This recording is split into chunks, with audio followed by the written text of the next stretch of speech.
we're still falling prey to this like we type of mentality where we talk about our solution and how amazing it is, when really from a go-to-market perspective and awareness building perspective, the only thing that matters is the problem space, the problem that we're solving.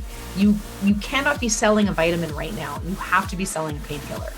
Yeah. And so you have to understand what that painkiller is doing.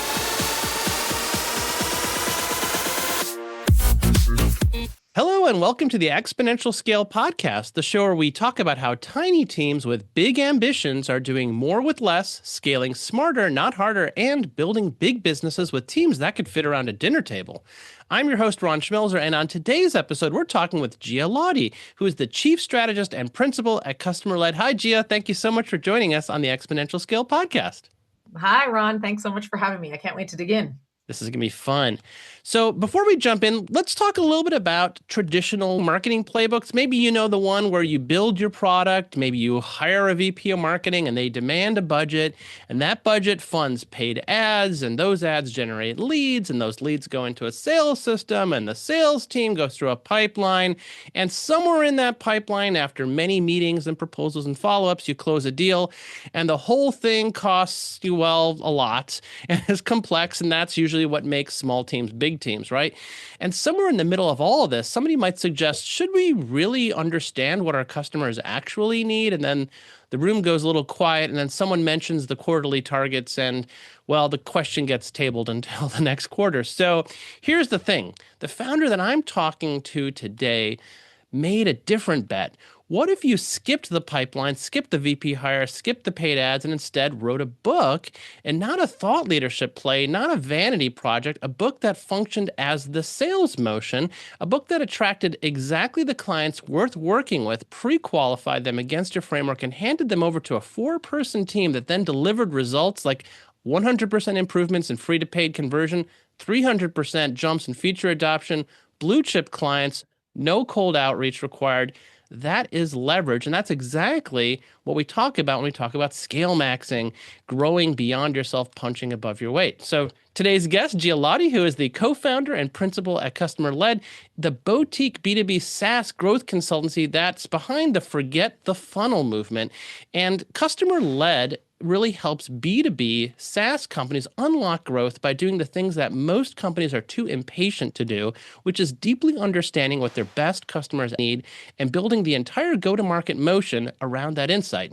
And here's why Gia belongs on Exponential Scale and in our community. She runs a 4-person team that counts Bitly, Sprout, Social, DBT Labs, AppQs, and EverCommerce as clients, not because she has a massive business development machine, but because she and her co-founder wrote a book, Forget the Funnel, now at least 25,000 copies sold, and that became the sales team. And this book attracts the right clients, pre-qualifies them against the framework, delivers them to a team of 4 who then consistently produce outcomes that larger, better staff growth teams cannot match. Of course, the extended network as well, beyond those just 4 people. So just some verified results. As I mentioned, 100% increase in free to paid conversion for SparkToro, just 3 people there, 300% increase in core feature adoption for Autobooks, 93% increase in website signups for LifeLapse, and they had great outcomes for companies Meet Edgar when they were just a tiny team. So again, this is going to be an exciting conversation, and it's both sides of it. It's both understanding how Customer-Led itself operates as a small, effective team, but also how they help their own small team customers execute. So thank you so much for joining us. Hey, thank you so much for that amazing intro, Ron. I appreciate it. Put the shine where it needs to be put. So why don't you maybe introduce yourself a little bit, talk to about our audience, how you got here, and the impact you're having. So that's a good question. How far back do I go? So I have been in some way, shape, or form in a marketing role for, what year are we? Closing in on over 25 years. Some way, shape, or form working online in marketing. Somewhere along the way, I decided, and it wasn't ambiguous. It was right around the time of Twitter coming about, 2008, 2009, where I discovered the tech community locally. And because I was exposed to the tech community, I got exposed to the software as a service business model. And with somebody with a marketing background to discover that business model, I was like, I found my people. I found the people that really understand that marketing has a role to play post-acquisition. Marketing has a seat at the revenue generating table. And so I really believed wholeheartedly that was the industry and the business model that I wanted to latch onto the side of and never let go. And I never have. I've been working pretty well exclusively with B2B SaaS companies since about 2009 to 2010. And I was in-house for a number of years.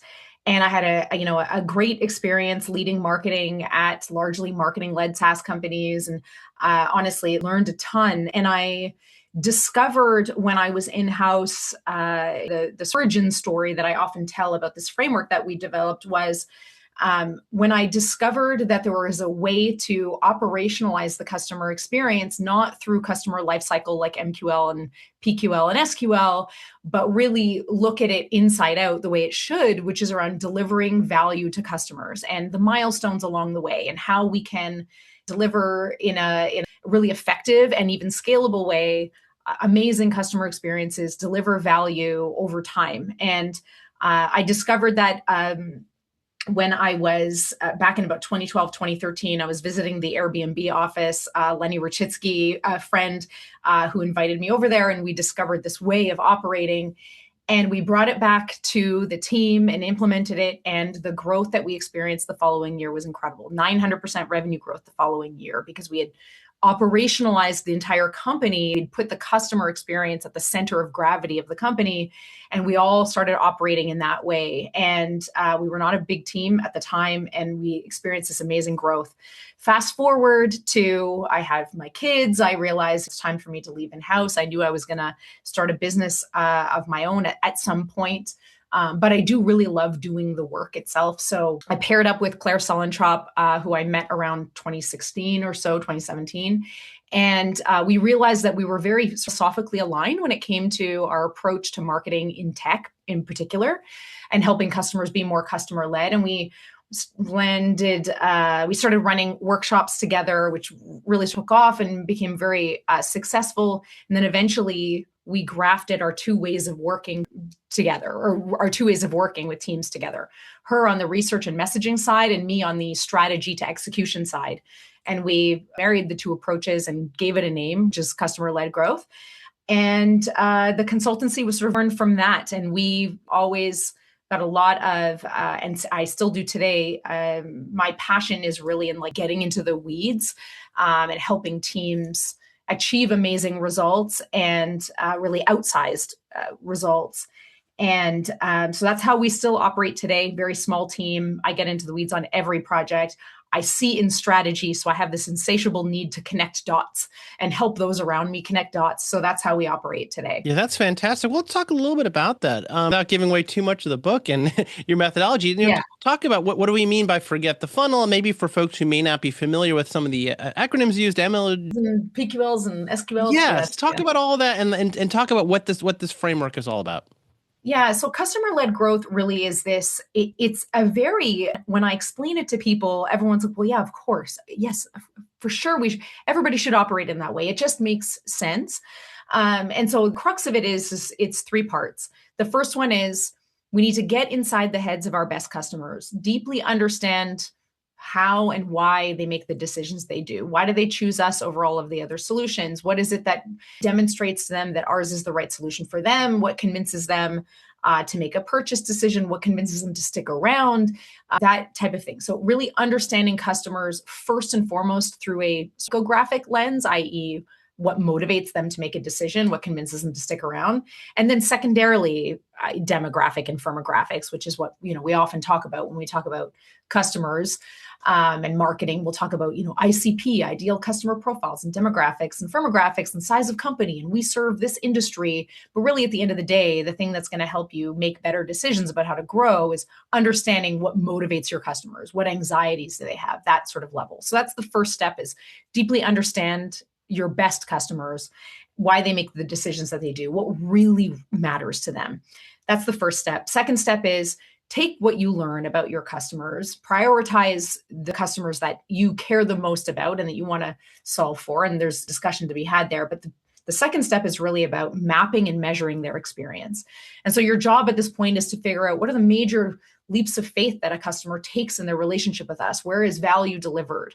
What are the do not pass go moments in our customer's relationship with us? It sounds complicated, but it's actually not super complicated. I think that it's a pretty intuitive process. What's a little bit less intuitive, though, is the measuring part. So for each one of those milestones, we need to find a way that demonstrates that we have helped our customers get from one milestone to the next. So a lot of teams will fall into the trap of sign up, or they entered their credit card, or MQLs, SQLs, which I talked about before, which I can talk about again.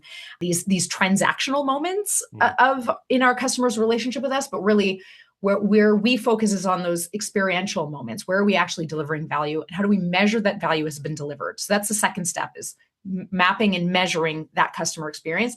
And then the third step is maybe the hardest of all, and it is really sometimes admitting that the baby is ugly.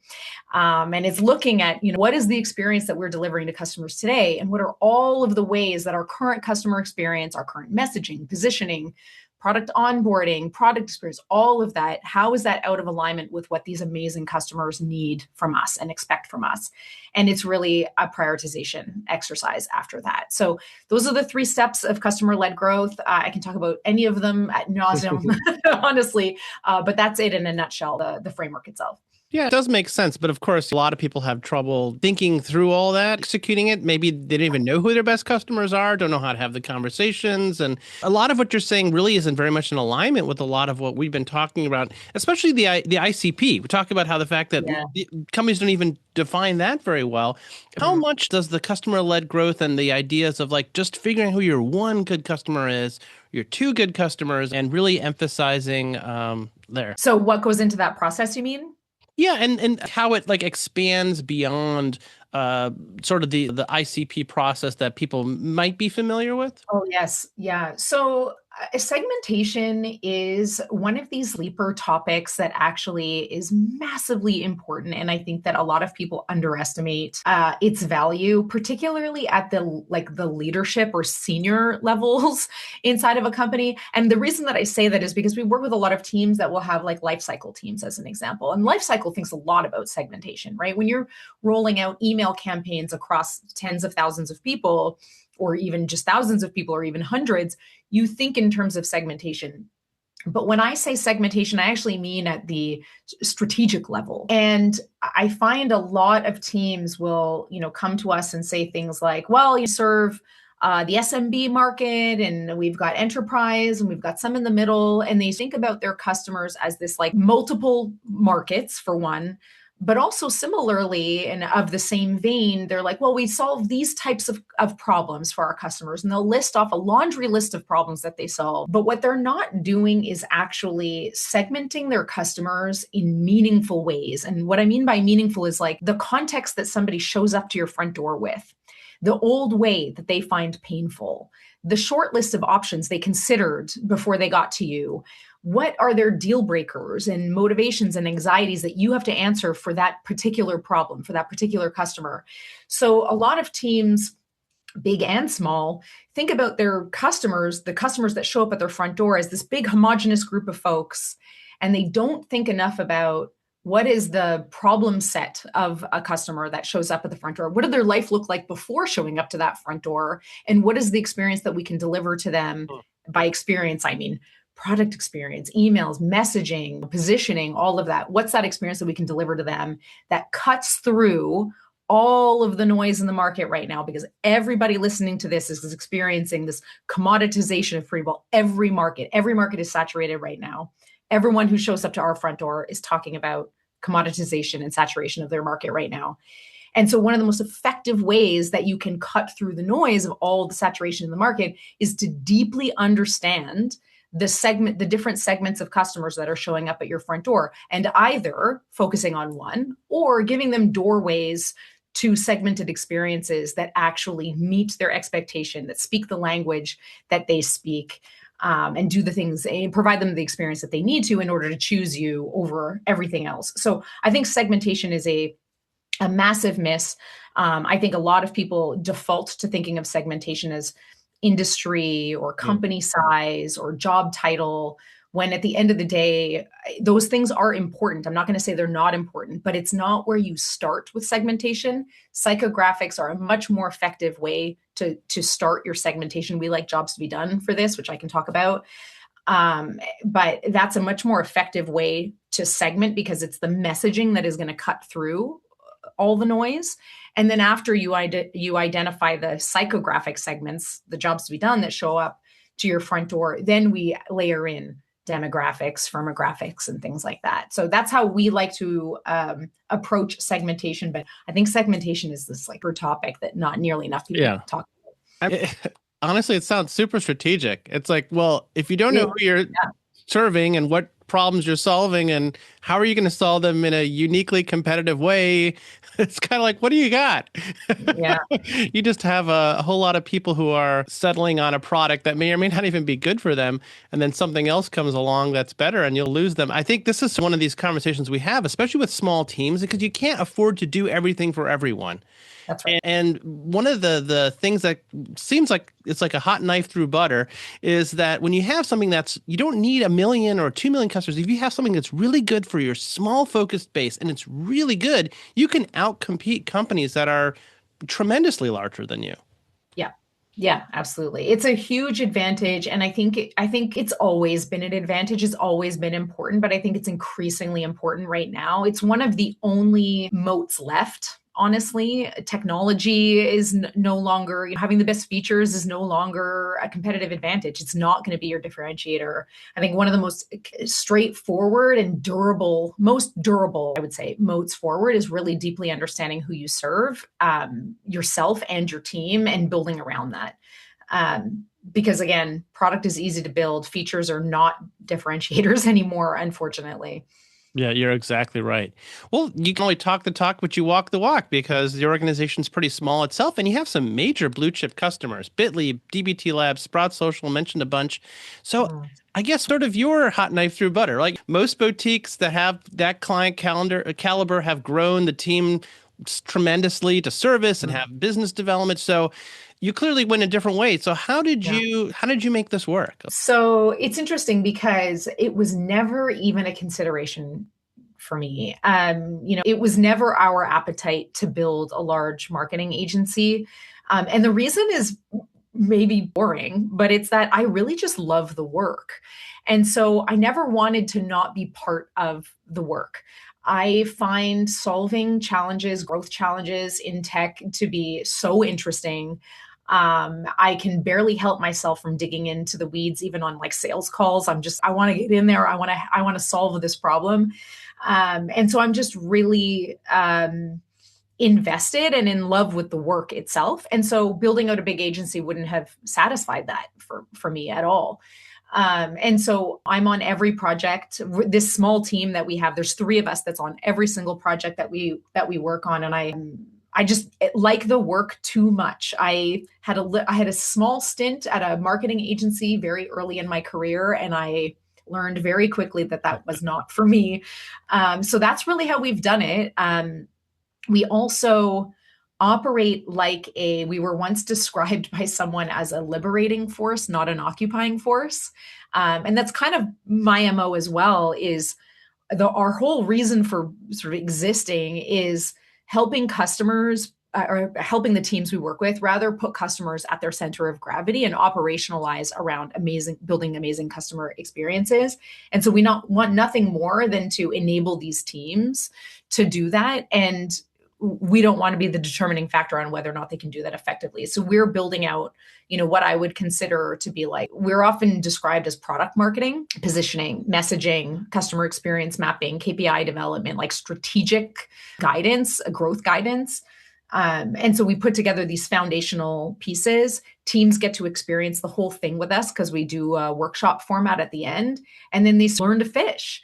And they're then in a position to be able to keep it and run with it and build on it over time. Some teams do come back to us and we work with them again if their market has shifted or their product has shifted. But overall, our goal is to set set teams on their merry way to be able to execute long after we're gone. Yeah, that makes a lot of sense. We love that part as well. We do help with implementation and execution. I want to make it sound like we're like SIA, but at the same time, we do want to help them be effective even after. You're a leverage force in and of yourself, because if you have to be in there and execute, there's only so much of you to go around, and the organizations have to take ownership of this at some point. And I would say we're birds of a feather here. I am definitely make a better owner than an employee, because my employee days were nothing but frustration. And I think maybe that's a common story for a lot of small organizations, where like we just prefer the ownership and the freedom, even if it might mean some sacrifices in stability and predictability. But you know what? The argument is being made that being an employee now doesn't offer any stability or guarantee anyway. So you might be maybe better off just working for yourself and building something of long-term value. So. Yeah, absolutely. I think that's definitely true. Also, as you were speaking, and moving more quickly. Yes. That's the other thing too, is not needing a committee to make a decision, but be able to gather the evidence that you need, make a decision, and move forward without a whole committee of people or making a decision or agreeing on exactly the path forward. So that was part of my motivation for sure. Well, that's a good sort of transition point here, because we had an interview. We were talking to a lot of SaaS founders. For those who have been listening to Exponential Scale, we interviewed Wade Foster, CEO of Zapier, and Fabian Veit, who is the CEO of Make, and Emmanuel Strashnoff, the CEO of Bubble. And a lot of them talk about, especially the CEO of Gamma, who was actually interviewed on Lenny's podcast, Lenny Rachitsky's podcast. And, they've been like growing almost entirely on word of mouth, at least the original part of it. And part of it was because they just iterated faster. They were able to iterate faster, put something out, learn from the customer, make a change that night, go ahead, implement it. And it's those iteration loops that help you move fast. That's the interesting point, that you can't do those fast iteration loops in large companies. And now, of course, Gamma is becoming a large company. There's a whole question as to whether they can continue to execute that way. But this brings us to this question, which is that a lot of founders, especially product founders, SaaS founders, B2B founders, they're really good at product. They're good at development. They're good at understanding the technical aspects or even the competitive markets. And to them, they talk about customer research. They say like it feels like something that gets in the way. It's like it feels slow. I'd much rather ship a feature and figure out how it works there. But of course, your entire thesis is the opposite, that customer research actually is the shortcut. So how do you make that argument in a way that helps these B2B operators, SaaS operators who just kind of want to iterate out their feature? Mm-hmm. Well, I would say that I think less and less there are, or at least I am meeting fewer and fewer product leaders who don't recognize or who want to move away from customer research. I actually think there is a resurgence. I think a lot of product leaders are really hell-bent on focus. And I think a lot of because we have to be, right? Like the limitation is no longer what we can build, it's just what we should build. And I think a lot of product leaders are getting the memo now that actually rooting what you build and your product roadmap in the thing that makes the most sense and something that's like evidence-based, and insights is the first place that a lot of them go. And it is actually a lot of product leaders that are the first ones to reach out to us. We hear from a lot of founders for sure, but it's also the heads of product that are like, hey, we need you to I'm not going to say settle a debate, but what we are often doing for teams is actually aligning product with go-to-market. And helping to marry those two things together, and connect those two things together, because there's many directions that teams can go. And in my mind's eye right now, I've got lots of team structures in my head. I've got where the founder is the head of product, and then there's other scenarios where the founder is the more business go-to-market side, and then there's a head of market who's different. Or there's larger teams where there's a product team and a go-to-market team, and in that scenario, which is pretty common for us, a head of product will come to us and say, we have our roadmap, we know what we should be building, but our messaging is off. The way we're showing up in the market doesn't reflect what we're building. It doesn't reflect the direction that we're going in. Product tends to live in the future too, right? And go-to-market lives in today. Right. And so that's another tie that has to be bound between these two teams. So I would say that when we run a growth sprint, so the way that we work with teams, one of the ways that we work with teams is a 6-week sprint. And at the end, we do a half-day workshop. And in that workshop is always the CEO, often the CTO, head of product, head of marketing, head of sales, if there is, head of CS. And I don't know that there's anybody in that room that appreciates that we're doing what we're doing more than the head of product, because that head of product typically is thinking of that holistic end-to-end view. And marketing also very happy because they want to marry those two experiences together. And a lot of the times the tie that binds is positioning. How are we even going to position this thing in the market today? And they need to get alignment around that. And then also the messaging that is actually going to articulate that positioning. So look, should you do customer research in order to decide what features to build next? Absolutely. And I think every product person would agree with that. But I think right now, what is even more painful on the go-to-market side is how do we stand out in this market where our customers' lives have changed? There's new direct competitors, there's new alternative solutions. People are building in-house, people want modular systems. There's all the competitive landscape has just wildly changed. And product will think about direct competitors and making sure that their feature is at parity or beyond competitors. But the market, it lives in a different world. Like I said, product lives in the future, go-to-market lives in today. Customers, go-to-market teams, whether marketing or customer success or sales, they're really struggling to cut through the noise right now. Mm-hmm. And I don't know that there's anybody that wants them to succeed more than product at the end of the day. So it's kind of all of the above, to be honest, that is just so critical right now. But for us, and this was not always the case, but we just did our own, because we drink our own champagne. We just did our own research and looked back at, we do it periodically, but at the end of every year, we go deeper. And without fail, every team that has reached out to us in the last 12 months have been focused on two things. There is a performance metric that has weakened or is decreasing, inconsistent or slowed growth. And then the other thing that they all know they also need, and this was not always the case, but positioning and messaging is on everyone's minds right now because of that commoditization of pretty well every market or saturation of all these markets. So that was not always the case before. People would show up and say, we need more leads, or people would show up and say, oh, we need to do customer research. Now this is broken and we need new positioning and messaging because our market is commoditized. And that's heads of marketing are saying that, founders are saying that, heads of product are saying that. So I think it's like just across the board, a very real thing that a lot of teams, big and small, are grappling with right now. Yeah. Sorry, I went on a tangent. I don't even know what started that. No, that's perfect. It's becoming harder and harder to plan farther and farther out because the market's just changing so quickly and customers are changing. And I agree, from a product perspective, features are no longer a competitive moat. So you have to really think about all that. And I think for small operators, especially, they need to really get more and more in alignment in the brains of their customers. So let's get a little bit into that, because B2B, I'm kind of curious from your perspective. B2B is a different world, of course, than B2C. But of course, a lot of the same things persist. You have customers, right? So I guess, what are you seeing as some of the unique things that people need to consider when they're selling to organizations, when maybe the organizations are becoming less stable? I'm not really quite sure what the trends are in terms of the B2B customers out there, and what can they think about in terms of, okay, well, if you're going to come up with a plan, how durable will that plan be, or is it this is the plan for now, and you need to figure out how to keep iterating that? Yeah, it's a good question.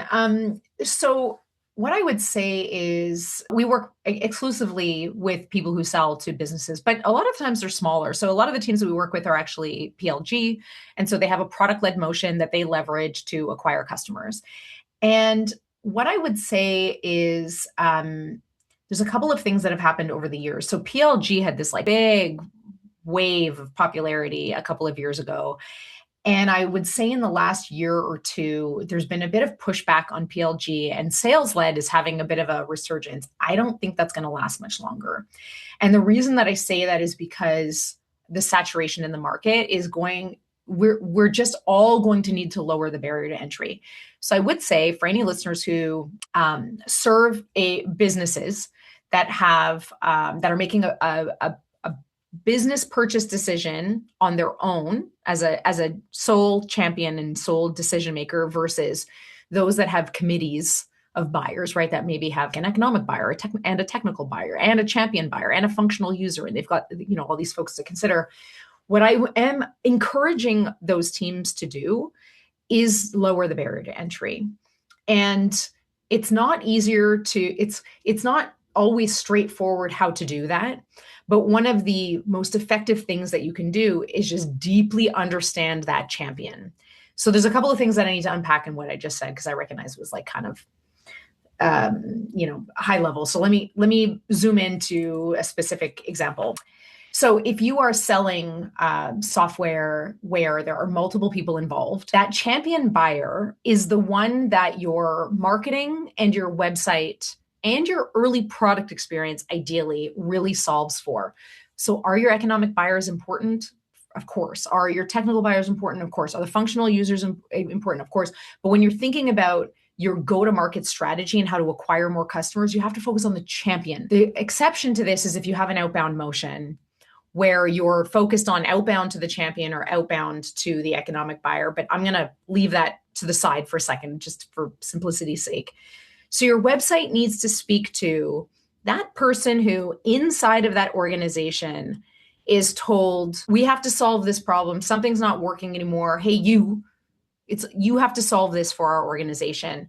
And so that's the person who goes out and does research. They talk to their colleagues, they talk to their network, they find a short list, they go on Reddit, they ask ChatGPT, they do all of the research they need to get a short list, land on your website. And that is the champion that you need to speak to. And obviously all of your awareness level marketing and your content marketing. So everything that I just said is effective, but also so that when they land on your website, they understand and have an opportunity to validate whether or not you should even be on their short list. And a lot of times what I'm seeing right now is a lot of software companies, unfortunately, are saying, just book a demo and you got to wait to see if this thing is going to work for you. And I don't think that strategy is going to fly for that much longer. Now, I am not saying you should remove your sales team. I'm not saying you don't need a sales team at all. What I'm saying is you got to make it really obvious to that champion buyer. You have to make it really easy for that champion buyer to understand whether or not you are going to check their boxes. And a really effective way to do this is with a product-led motion or PLG.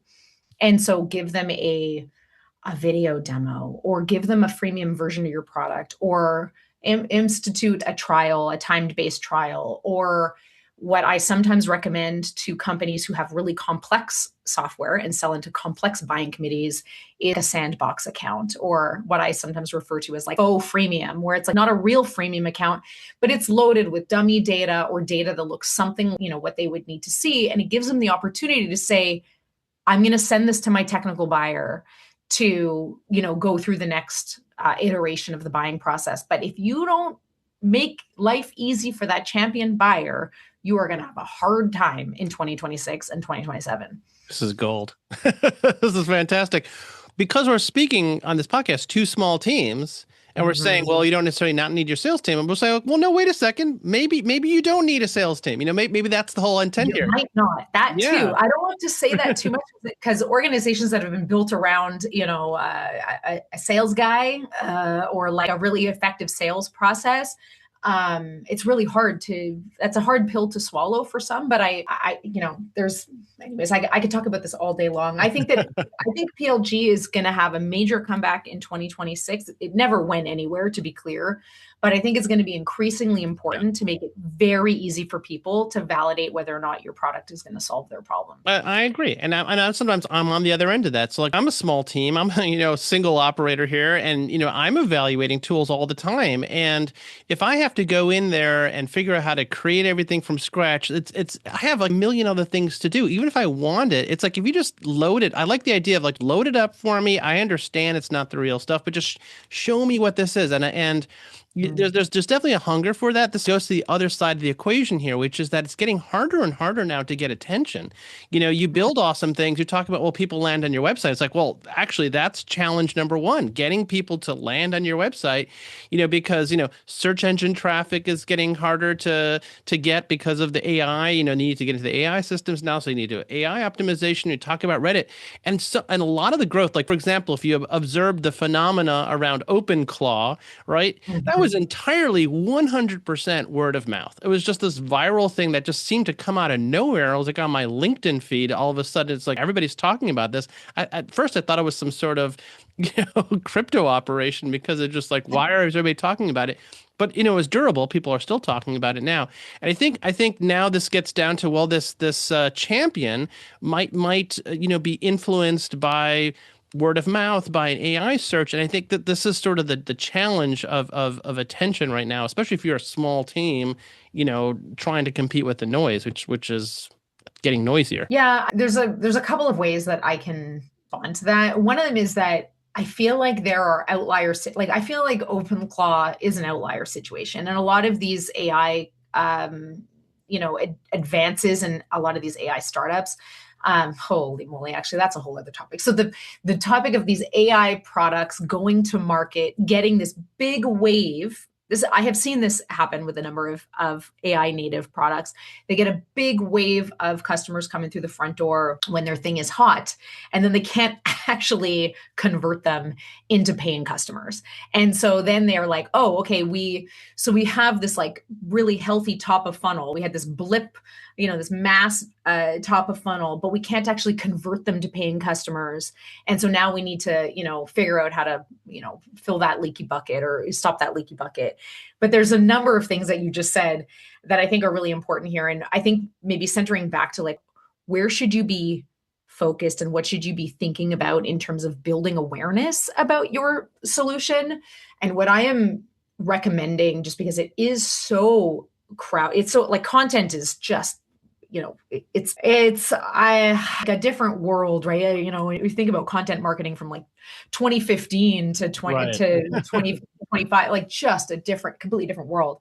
And my recommendation is basically, if you understand the problem space that your customers live in, then you can create content or material or appear in the right places of people who are experiencing that problem. But you need to cut through the noise by demonstrating how deeply you understand the problem that they have. There's nothing that's going to cut through more effectively than that. There's no spray and pray anymore. Like, spray and pray is done.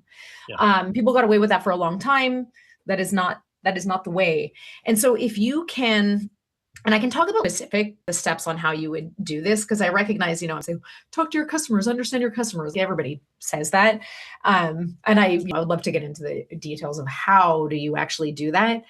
But just to make the case for it, it's like, if you can't speak their language, if you're not cutting to the heart of what they feel viscerally, right? Like, what sucks about their old way? Can you talk about what sucks about their old way? Can you, like, to use a marketing term, agitate the pain of the old way? Do you really deeply understand what their existing crappy tech stack looks like, if you're in the software space? And really talk about what is terrible about that, or what how it compares to what you do, and basically connect the dots between the old shitty way and your solution in a really convincing way that uses their language. And we could talk about voice of customer and all of that stuff. But we have found that the most effective tool for that job is jobs to be done. And it's the research methodology that we lean on every time we do research for a team that we work with. There's multiple types of research that we do, but at the center of it, the first and foremost, is jobs to be done. What is your ideal customer? What's the problem your ideal customer is trying to solve? What motivates them to make a decision? What's so crappy about their old way?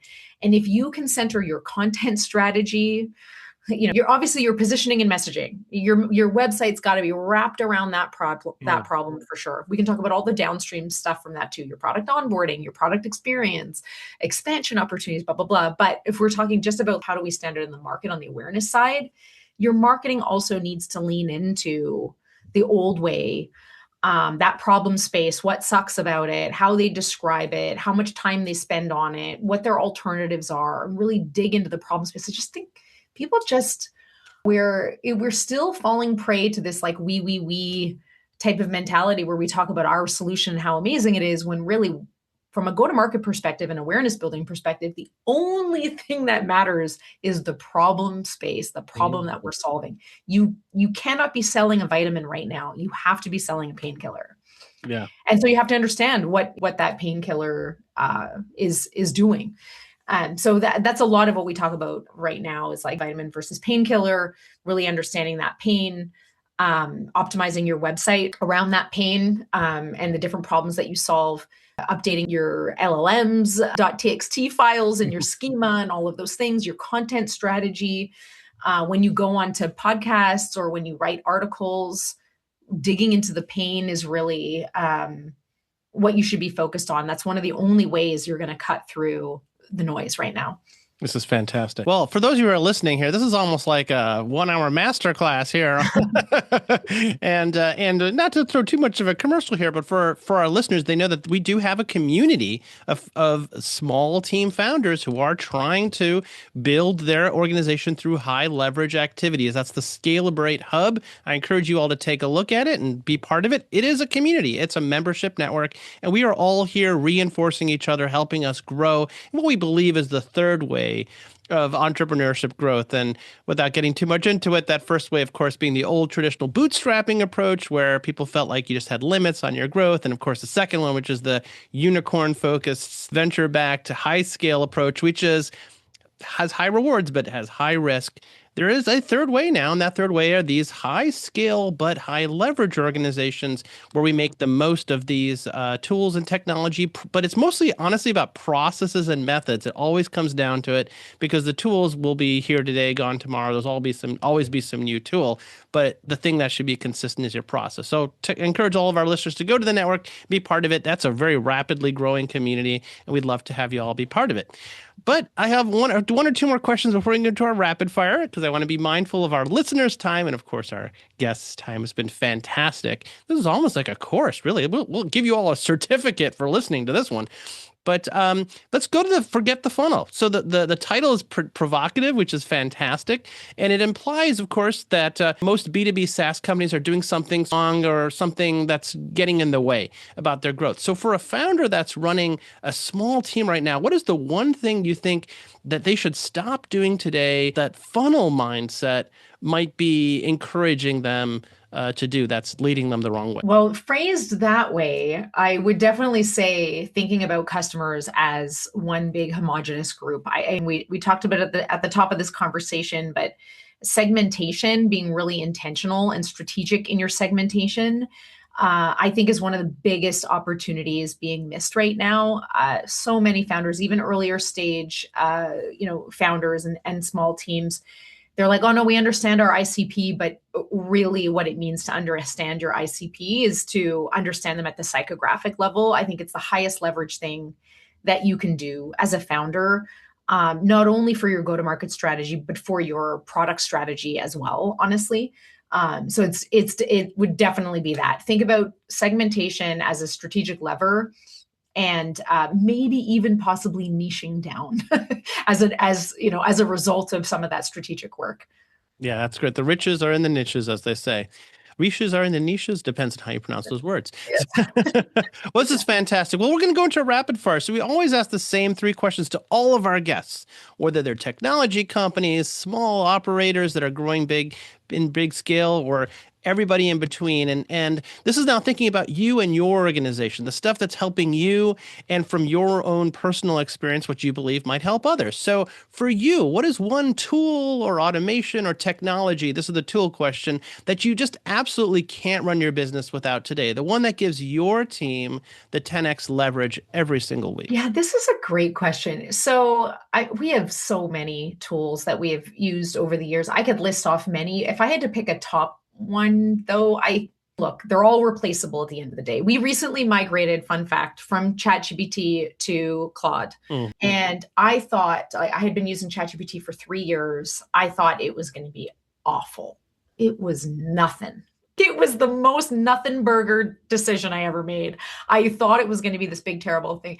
So it is all to say that the tools, I don't attach myself too much to tools because they're so interchangeable or increasingly interchangeable. Claude, though, I use all the time, all day, every day. Slack, I think, would definitely be the next one. My team is completely distributed. We're across different time zones. I'm in Slack all day long.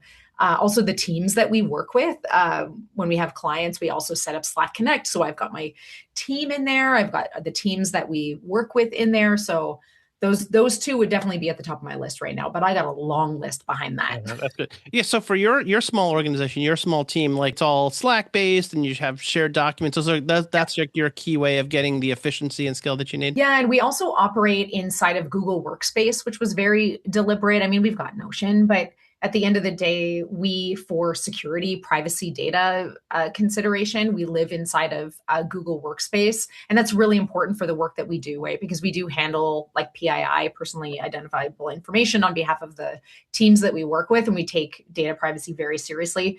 It's important for the teams that we work with, so it's important for us. So we do operate inside of Google Workspace, which has all the and all the compliance that we need. So that's another important part of our tech stack is definitely Google Workspace for sure. Great. So let's now shift to processes, methods, ways of working. So what is one system or process that, from your experience, every small leverage first team should have in place by the time they hit their first $1 million in revenue, that separates what we call the scalers, the ones who are really achieving scale, from the grinders, the ones where it's like, yes, yep, they made their first $1 million. It was hard. So making that second $1 million will probably be twice as hard. So what do you think separates the two? What's one thing you should tell them to stop doing, or maybe one thing that they should start doing today that they may not have considered?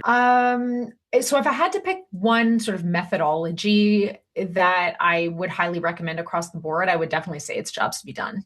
And the reason for that is I find other systems are so many other systems they're a little bit like interchangeable. Like, we've done like the OKRs system and the rocks, what's it called? The EOS and more operational stuff. But I find the one that is often missing is the democratized understanding of what motivates a customer to make a decision. And that's really, I find that's far and away jobs to be done. It's the one that I would recommend because it's the one that's often missing. That's good. Yeah. I will link to that in the show notes for people to get more information about, maybe there's a good resource for learning about jobs. I'm in our book. Customer-led growth is basically built on top of jobs to be done. So one of the pioneers of jobs to be done is Bob Mesta. And I would highly recommend checking out his material. Bob actually wrote the foreword of our book. I am also lucky to call him a friend, and it's a way of thinking about customers that I think just far exceeds ICP and the demographic and firmographics that we fall into. That can really help people get to that, like the nut of the problem that we solve, which I've been talking about a lot on this episode for sure. That's fantastic. And I guess just one final rapid fire here, a tip, advice. I know you've given her a lot of great insight here. As mentioned, this was a bit of a master course, which is fantastic. So if you can give, one piece of advice to a founder who's running that dinner table sized team right now, who wants to scale, but maybe it's like hitting something. What sort of tip would you share from what your experience or maybe your customer's experience? Yeah, something that I would say that I have not mentioned yet. If you are in this situation where you have two go-to-market motions, cut one. I'm seeing that happen a lot right now, and I think what I'm finding most surprising is that teams don't realize that they're doing it. So I'm having a lot of conversations with teams that say, "Oh yeah, well we serve SMBs and we also have a sales motion," and they're like, "And we're this small team and we don't know why it's not working. We're trying to scale," and it is very hard to scale two completely separate go-to-market motions. And so if that is you, my recommendation would be to cut one, prioritize one. It doesn't have to be forever, but at least right now, you can only, as a small team, you can only put one foot in front of the other. And so I would say prioritize one, scale it up. And then if you still have the appetite for, and you still think you should scale up the other one, then do the other one after. But it's very hard to do two things at once well. Yeah, there you go. Well, this has been fantastic. Well, thank you very much, Gia. You've been a fantastic guest. Really appreciate all your insights. Yeah. Thanks so much. That was really fun. Yeah, so I'll leave you all with a mantra for the week, and that is stop guessing and start asking your customer. The customer research should not be the afterthought. It should be the pre-thought. You've heard a lot of the great reasons why here. It unlocked a lot for me even. It's like, wait a second, this is like one of the most strategic things you can be doing. How could you even be doing anything else, building a product, trying to do sales? It doesn't really make any sense if you're not in your customer's head, which is what we were talking a lot about here. So really encourage you to dig deeper into the resources here. Gia's entire framework is built on that one radical act of treating your best customers as the source of truth and letting that truth reshape everything from your product to your positioning. It sounds obvious. Most companies aren't doing it. So, it's one of those things. So if you've loved this interview with Gia, I want you to hit that subscribe button, leave a review, share it with that founder friend who's still hiring more salespeople instead of figuring out what their best customers are actually saying. So I want you to think big, stay lean, and scale smart. Micro teams aren't the future, they're the now. If this episode got you fired up, hit that subscribe button, share it with your crew, and join the movement over at scalebrate.com. That's SCALEBRATE.com. Till next time, think big, stay lean, and scale smarter. Because you're not a tiny team, you're a micro team with mega potential. So get exponential, and thanks for tuning in to the Exponential Scale Podcast.